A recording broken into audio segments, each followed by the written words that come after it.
यो चाहिँ अहिले भर्खर नै धिरेन रश्मिन दाजु घरको छेउमा चाहिँ 30 रुख नै लडेछ, भाँचिरहेको छ। तपाईँहरू होसियारले बस्नु होला है। मैले चाहिँ हावा कस्तो छ लु हेर्नु त, पत्ताहरू उडेको यस्तो डरलाग्दो हावा चलिरहेको छ। लु अब चाहिँ यो चाहिँ डरलाग्दो आयो नि त, दैलो थुन्नुपर्छ होला हौ। लु हेर्नु त, यो त डरलाग्दो आयो।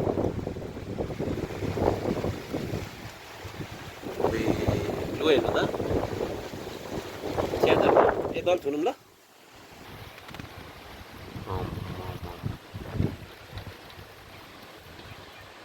लु हेर्नु त,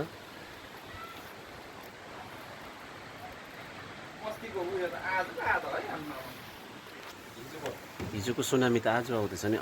कस्तो आउनु थाल्यो है। पानी रह्यो,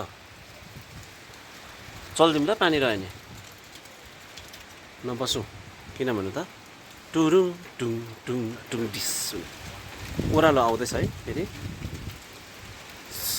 बुई डरलाग्दो छ है हावापानी। हेर्नुहोस् हेर्नुहोस् लु, तपाईँहरू जोगिनुहोस्।